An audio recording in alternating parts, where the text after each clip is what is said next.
Se a gente tivesse que eleger o filósofo mais rabugento de todos os tempos, olha, Arthur Schopenhauer estaria, sem dúvida, no topo dessa lista.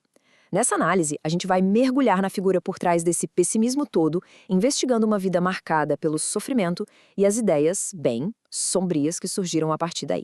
E ele não estava para brincadeira, viu? Essa citação resume, de forma bem direta, a essência da visão de mundo dele. A existência é definida pela dor e a humanidade fica nesse jogo de ser ora vítima, ora o carrasco. Mas afinal, de onde vem uma filosofia tão desoladora assim? Para entender, a gente precisa olhar para a vida do próprio filósofo. A história de Schopenhauer é uma de tragédia, solidão e fracasso. E foram esses elementos que moldaram cada pedacinho do pensamento dele. A vida de Schopenhauer até começou com privilégios, mas olha, foi rapidamente envenenada por traumas. A morte bem suspeita do pai e uma relação super tóxica com a mãe, uma romancista famosa que o desprezava abertamente, plantaram as sementes de uma desconfiança e uma amargura que o seguiram a vida inteira. E essa filosofia dele se refletia nos hábitos do dia a dia. Ele transformou a própria vida numa fortaleza contra o que ele via como um mundo hostil. Dormia com pistolas carregadas, guardava os cachimbos a 7 chaves e não confiava nem em barbeiros. Isso não era só esquisitice, não. Era a manifestação de uma desconfiança profunda, quase paranoica na humanidade. E essa desconfiança toda se espalhou para a vida profissional dele também. Numa tentativa bem ousada e, vamos ser sinceros, um tanto arrogante, de bater de frente com o filósofo mais famoso da época, Hegel, Schopenhauer marcou as aulas dele no mesmo horário. O resultado? Uma humilhação completa. Os alunos lotaram as salas de Hegel e ele teve que se retirar.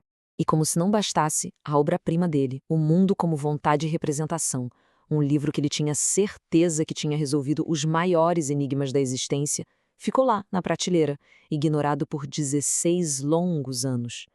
A maior parte dos livros acabou sendo vendida como um papal velho. Dá para imaginar a amargura do sujeito. É exatamente desse caldeirão de fracasso, tanto pessoal quanto profissional, que nasce o conceito central da filosofia dele. Ele pegou todo esse sofrimento e transformou num sistema completo para explicar a própria existência. O ponto central de tudo é esse conceito que ele chama de a vontade. Para Schopenhauer, por baixo de tudo que a gente vê e conhece, existe essa força, uma força irracional, sem propósito algum. É um desejo cego, que não acaba nunca e que move absolutamente tudo, desde uma planta crescendo em busca de sol até as nossas próprias ambições. Essa ideia, aliás, conversa muito com filosofias orientais, como o budismo, que Schopenhauer estudou e que também aponta o desejo como a raiz de todo o sofrimento. E aí que está o problema. Como essa vontade nunca se satisfaz, o sofrimento é inevitável. E isso aqui ilustra perfeitamente o que ele pensava sobre a felicidade. A gente não sente a saúde, só sente a dor de um sapato apertado. Ninguém valoriza a prosperidade, só a pequena preocupação que não sai da cabeça. Para ele, a dor é a experiência real. É o que ele chama de positivo. Já a felicidade? A felicidade é só o alívio momentâneo dessa dor, uma condição negativa que dura só até a vontade criar um novo desejo e o ciclo começar tudo de novo. Essa é, talvez, a metáfora mais famosa dele. Quando a gente deseja algo, a gente sofre. E quando finalmente consegue, o que sobra? O tédio. A vida, para Schopenhauer, é essa armadilha, esse balanço constante entre o sofrimento de querer e o vazio de ter. Mas e aí? Tem alguma saída? Para ele, até tem, mas não é nada fácil. Ele sugeria que, através da arte ou de uma vida mais simples, ascética, seria possível silenciar um pouco os desejos dessa vontade e encontrar uns breves momentos de paz. Bom, armado com essa ideia da vontade, Schopenhauer mirou numa das experiências humanas mais idealizadas que existem e simplesmente demoliu ela por completo: o amor romântico. Na visão dele, o amor não tinha nada a ver com união de almas. Era, na verdade, um truque biológico. Ele dizia que aquela paixão avassaladora que a gente sente é uma ilusão criada pelo que ele chamava de gênio da espécie, e com um único objetivo: garantir que a vida continue. O processo que ele descreve é quase mecânico. O instinto faz a gente se sentir atraído por alguém que, sem que a gente perceba, equilibra as nossas falhas para gerar filhos melhores. A natureza nos engana, faz a gente pensar que essa busca é pela nossa felicidade, quando na verdade estamos só servindo aos interesses da espécie. E depois que a missão é cumprida, a ilusão se desfaz e a dura realidade de viver com uma pessoa incompatível bate à porta. Então, na visão bem particular de Schopenhauer, os apaixonados são, na verdade, cúmplices inconscientes na perpetuação do sofrimento. Ao trazer uma nova geração para este mundo, eles só garantem que o ciclo miserável da vontade continue girando.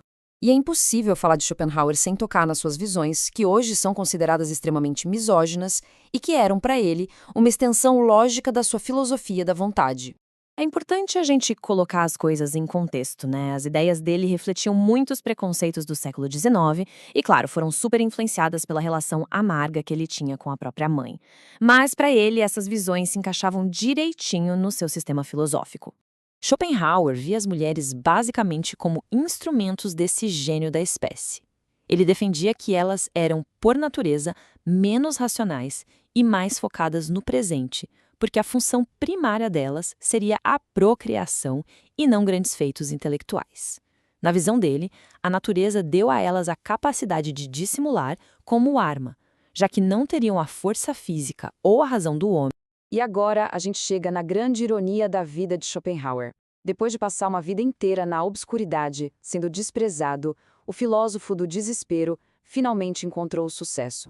O clima cultural tinha virado completamente. A desilusão que tomou conta da Europa depois de várias revoluções fracassadas criou um público que estava pronto para uma filosofia que validava o sofrimento. De repente, as ideias dele sobre a luta sem fim da vontade pareciam proféticas e até ecoavam as novas teorias de evolução que estavam surgindo na época. Na velhice, aquele homem que deu aula para cadeiras vazias virou uma celebridade. Dizem que ele lia com gosto todos os artigos sobre si mesmo e recebia admiradores do mundo todo. O grande pessimista, ironicamente, encontrou uma certa paz e satisfação no fim da vida, antes de falecer em 1860. E tudo isso nos deixa com uma pergunta central. Schopenhauer dedicou a vida inteira a dissecar a anatomia da miséria humana. Mas será que entender a causa do sofrimento o torna de alguma forma mais fácil de suportar? Essa é a questão que a filosofia dele nos obriga a enfrentar.